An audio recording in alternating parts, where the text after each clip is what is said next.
Olá, meus irmãos, que a graça e a paz do Senhor Jesus esteja com vocês. É um prazer, um privilégio poder estar de volta com a graça de Deus para estudarmos mais uma lição da Escola Bíblica Dominical.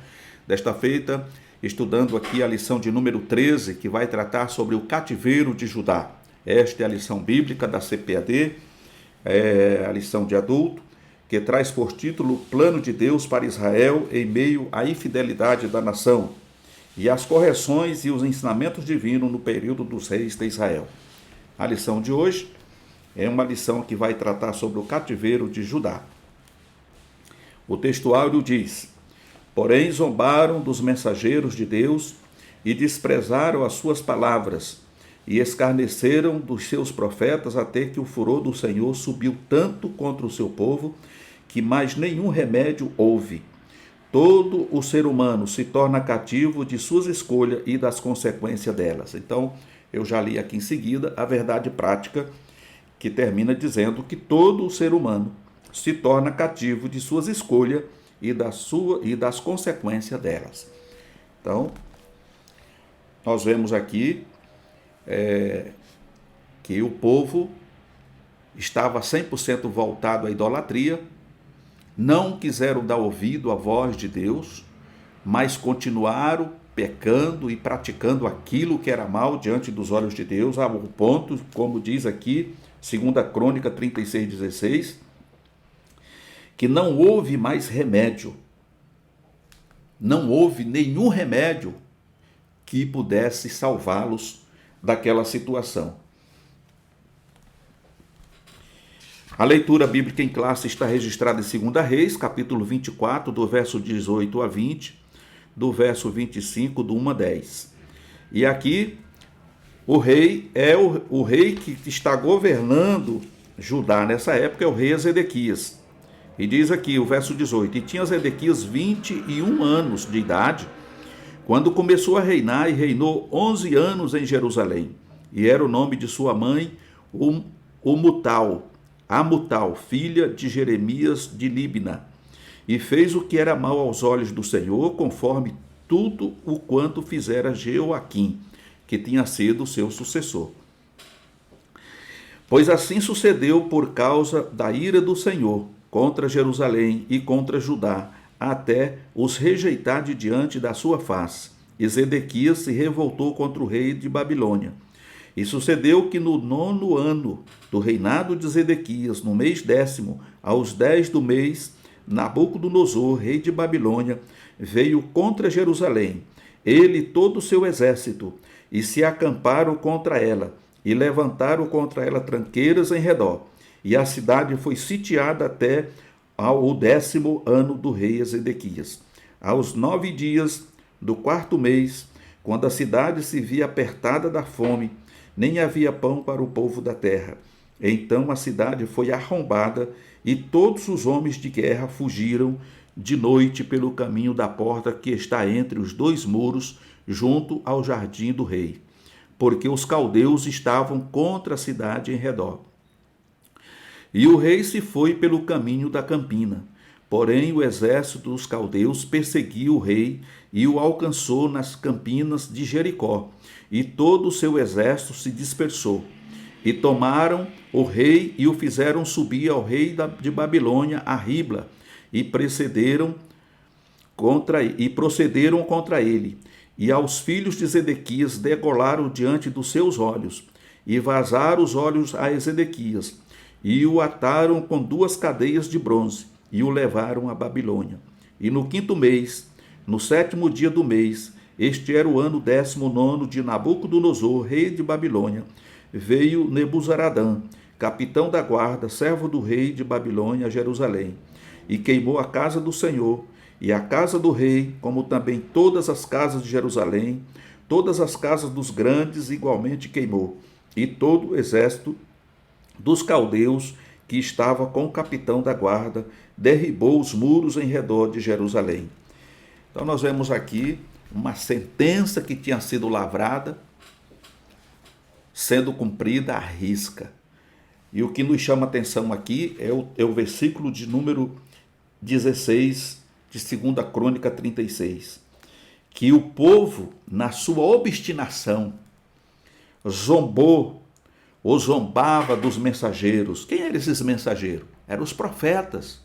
Deus mandava os profetas, né, avisando, advertindo, exortando, chamando a atenção, porque Deus, irmão, nunca quer o mal. As pessoas, muitas das vezes, elas costumam dizer, por que Deus permitiu isso? Por que Deus fez aquilo? Onde está Deus? Porque simplesmente se esquecem que eles são os responsáveis pelas consequências dos atos que vem praticando há muito tempo. Às vezes é uma concessãozinha aqui, é uma concessãozinha ali, é uma falhinha aqui, outra ali, mas são como gotas de água que chega no momento em que enche o balde e entorna. Toda reação, toda ação, melhor dizendo, tem uma reação. Então diz aqui que eles zombavam dos mensageiros de Deus, desprezavam as suas palavras, escarneciam dos seus profetas, até que o furor do Senhor subiu tanto contra o seu povo, que já não existia mais nenhum remédio. Alguém diz assim, mas Deus é amor, Deus é misericórdia. Imagina que Deus vai fazer. Não, imagina, Deus é amor, é misericórdia, irmãos. Não vamos brincar. Deus é amor, Deus é misericórdia, mas Deus também é um fogo consumidor. Tudo tem limite. O nosso Deus, ele não tem ninguém por inocente, ninguém escarnece de Deus e fica impune. Então nós precisamos ter cuidado com aquilo que fazemos ou dizemos, porque tudo tem uma reação. E nós vemos aqui que por conta dessa situação, Joaquim já tinha sido deportado, já tinha sido, atacado por Nabucodonosor. Ezequias tinha ficado no lugar dele, só que ele não colocou a vida do povo de Israel em ordem, não colocou a sua vida no altar de Deus. E se isso não bastasse, resolveu se revoltar contra Nabucodonosor. Nabucodonosor foi um instrumento que Deus utilizou para trazer a punição, o castigo para o povo de Israel de um modo geral. E agora nós vemos aqui essa triste história e vamos estar pontuando nessa feita, através do objetivo geral da lição, que é sinalizar o efeito dos pecados cometidos pelo povo de Deus. Primeiro, apontar os motivos da decadência de Judá. Segundo, revelar a teimosia do rei Zedequias. E terceiro, relatar a queda de Judá. Quando Nabucodonosor assumiu ou tomou posse de Judá, conforme estava escrito e era uma determinação de Deus, o rei que ficou, Joaquim, ficou ali, ele se revoltou contra Nabucodonosor e pagou um alto preço por isso. Aí é colocado Zedequias. Zedequias era um vassalo, ou seja, um tributário de Nabucodonosor. Se ele tivesse permanecido fiel às ordens de Nabucodonosor, talvez o povo tivesse sido poupado. Porém, o que Deus já tinha determinado precisava acontecer. Então não foi assim um mero acaso. Esse ato de Zedequias ter se revoltado contra Nabucodonosor não foi um acaso, não foi uma coincidência. Isso já estava escrito nos anais celestiais. Precisava isso, porque Deus não ia tratar apenas com o rei Zedequias, mas Deus queria tratar com o povo de Judá. Deus queria mostrar o que era o seu amor e o que era estar fora e longe do amor de Deus. Entendeu? Então eles precisavam passar por essa correção. Então nós vemos aqui na introdução que diz: a fase final do reino de Judá foi protagonizada por 4 reis: Joacás, filho do rei Josias; Jeoaquim, que reinou por ocasião do primeiro grupo de prisioneiros levado para a Babilônia em 605 a.C., Joaquim, que com apenas 3 meses de reinado vivenciou o cerco de Jerusalém por Nabucodonosor, que resultou em 10.000 pessoas presas em 597, e Zedequias, o rei entronizado por Nabucodonosor no lugar de Joaquim.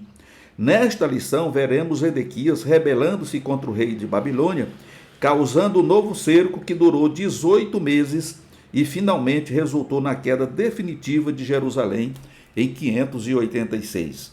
Aqui, todos esses reis, eles fizeram o que era mal diante do Senhor. E o declínio espiritual de Judá veio, através das advertências dos profetas.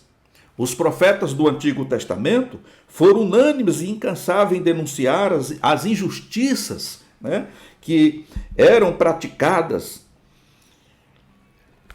pelos reis e pelo povo que ali estavam. Então diz aqui, todos foram taxativos em dizer que aquelas vindicações, especialmente contra o pecado de idolatria, já estavam excedendo as medidas de Deus. Deus se cansou. Deus estava rejeitando o povo de Judá por conta dos seus muitos pecados, assim como ele fez com Saul. O rei Saul, ele transigiu tanto com o mal, com tantas coisas, que chegou o momento que Samuel foi se colocar diante de Deus para interceder e Deus disse, basta, chega, eu não ouvirei mais. Já arrisquei o nome de Saul. O próximo rei vai ser Davi e pronto, e acabou. Ele não vai ser mais rei, pronto. Então, chega um momento em que Deus diz basta. Irmãos, a pior coisa que pode existir para um ser humano é ser rejeitado por Deus. Oxalá que Deus tenha misericórdia de nós.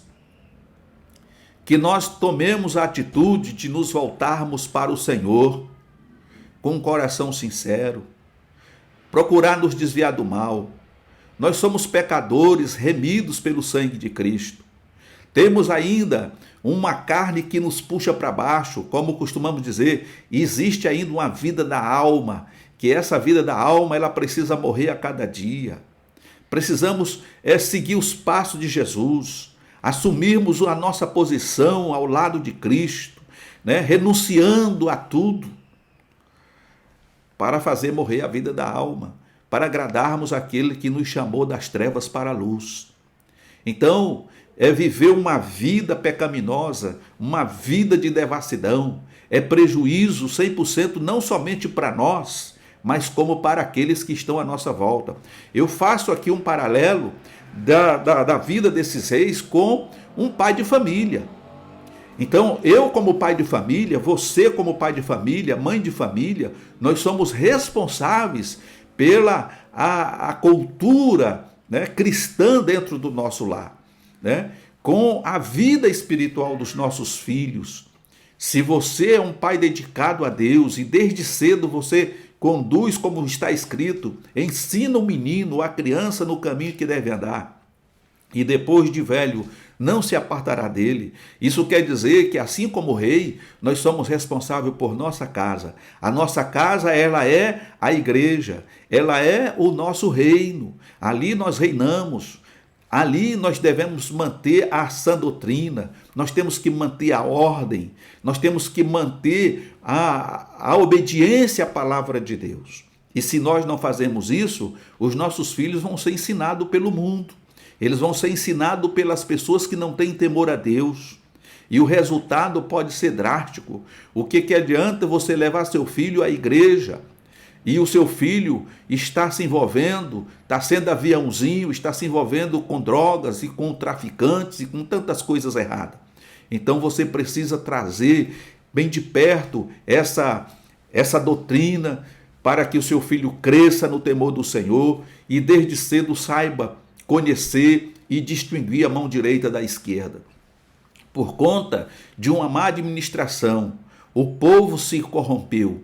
Por conta de um rei não buscar o Senhor, mas se voltar para a idolatria, o povo pecou. E o pecado gera consequência. O pecado traz a morte. Quantas pessoas foram assassinadas? Quantas pessoas perderam suas vidas nessa tomada, né, de Jerusalém? Quantas pessoas foram assassinadas ali? Esse é o termo correto, foram assassinadas, pagaram com a vida. E os que não morreram foram arrastados para o exílio, para a escravidão. E pagaram um alto preço até que se lembrasse de Deus. Então Deus permite, irmãos. Deus não pune ele pessoalmente, mas ele cria condições para que você pague o preço pelo ato que você praticou. Então nós vemos aqui no ponto 2 que a previsão dos acontecimentos que levaram Judá ao exílio. Primeiro, o ministério de Jeremias foi o mais importante desse período. Ele iniciou suas atividades proféticas no reinado de Josias e deu continuidade durante os 4 reinos seguintes. No tempo desse grande profeta, havia muita discórdia e confusão sobre o que era a verdadeira e a falsa palavra de Deus. Por isso, precisamos estar atentos para discernirmos a palavra do Senhor. Ao advertir o povo sobre os pseudos profetas, Jeremias o fez de modo tão peculiar que parece estar se referindo aos falsos profetas dos nossos dias. Naquele tempo, existia os sacerdotes que viviam de conchavo com o rei, fazendo as coisas erradas, não estavam representando o povo diante de Deus, porque essa era a função do sacerdote. O sacerdote representava o povo diante de Deus, enquanto que o profeta representava Deus diante dos homens. Mas por conta dessa mistificação, dessa corrupção ativa e passiva, os profetas, aliás, os sacerdotes, eles não estavam mais preocupados com Deus porque angariavam recursos, dinheiro, advindo da idolatria, advindo daqueles cultos pagãos e do próprio rei que estava contaminado. E agora, se isso só não bastasse, também existia profetas que falava a favor do rei e falava a favor dos profetas, defendendo o culto aos ídolos. Eram os falsos profetas. E aí surgia essa questão aqui. As pessoas ficavam vendidas.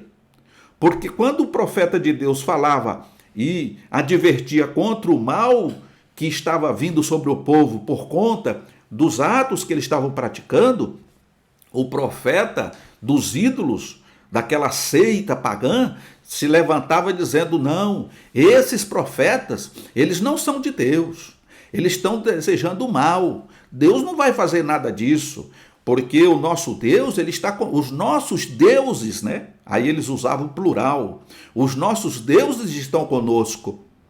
E não é assim como está sendo dito. Nos dias atuais, conforme o comentarista diz, existem os falsos profetas.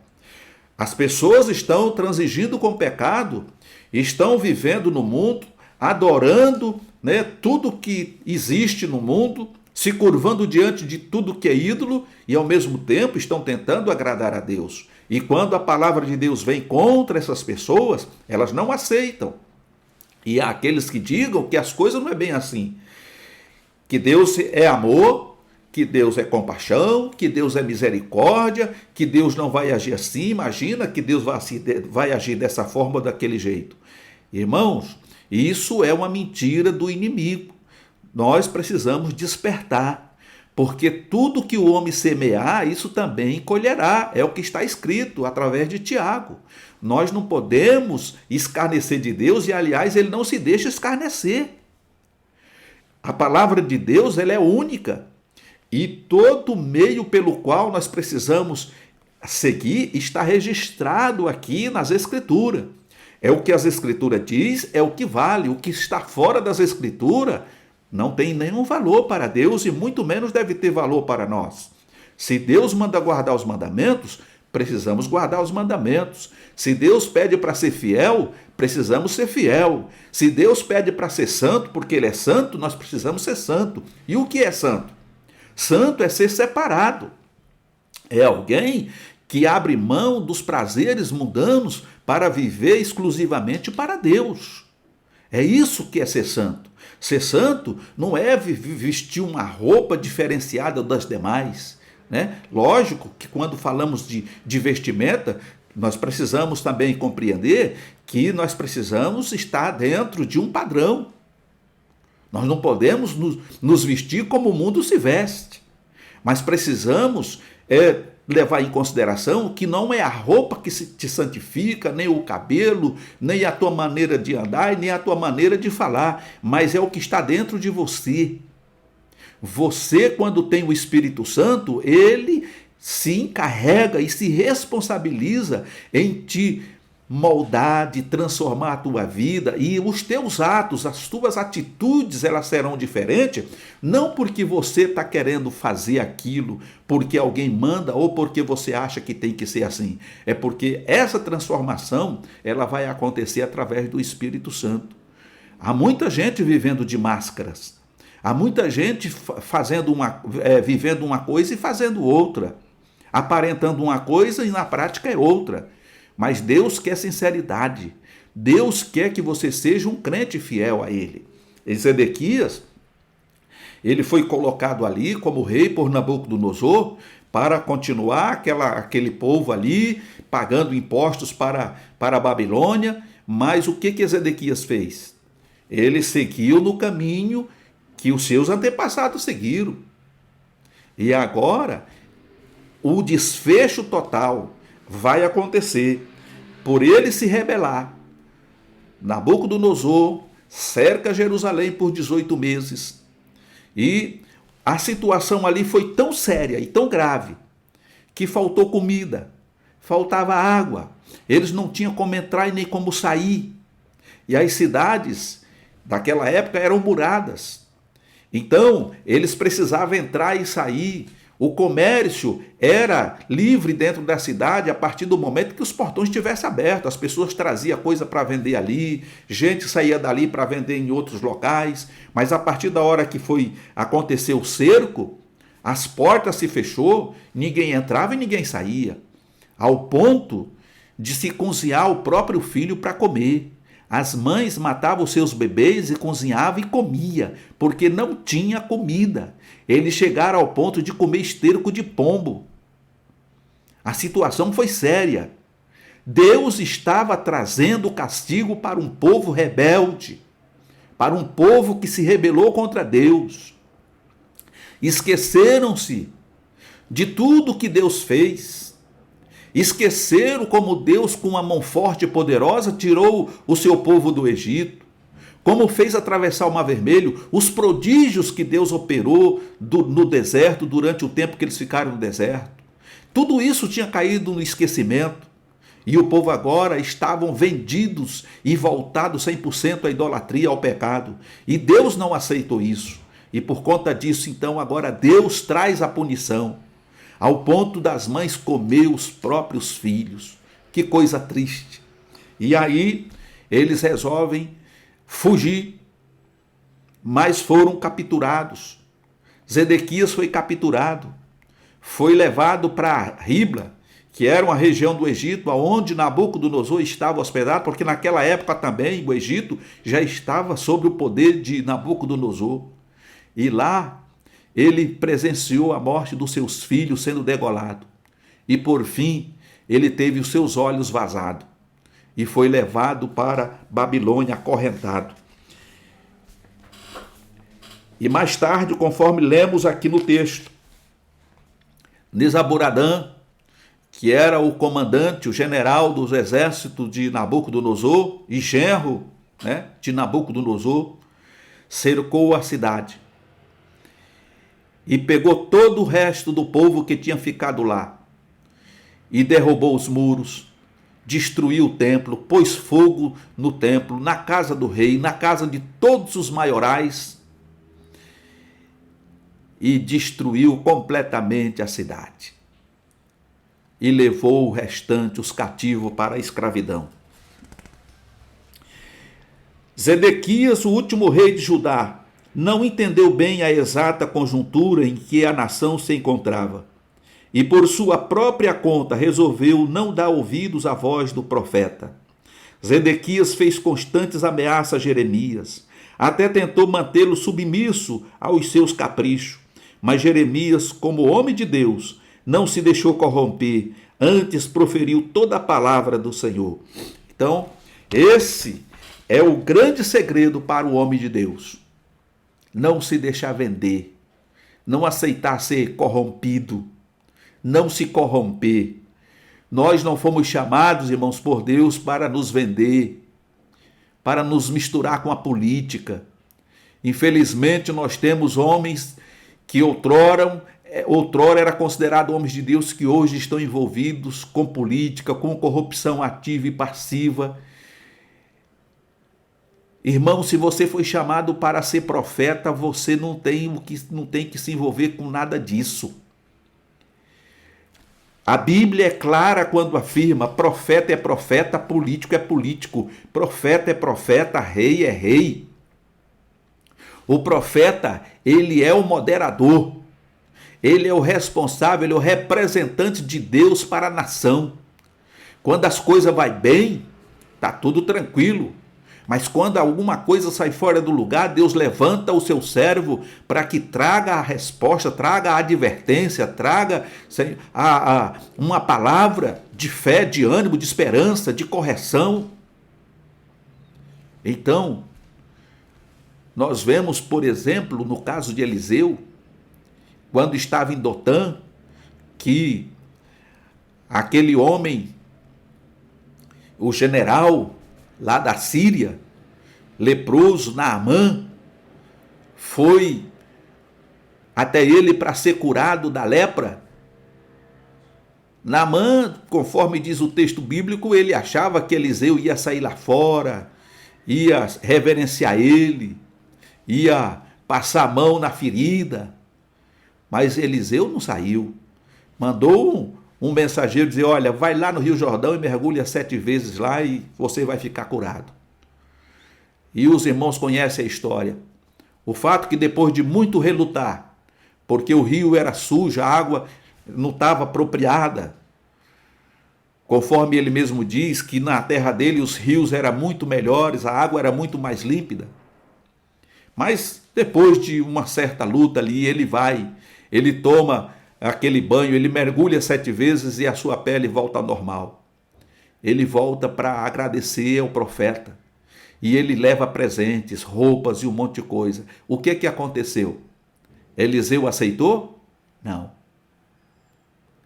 O papel do verdadeiro profeta é esse, irmão. Ele não se vende. E aquilo que Deus mandou dar é de graça. Foi o que Jesus disse: de graça dai, de graça recebeste, de graça dai.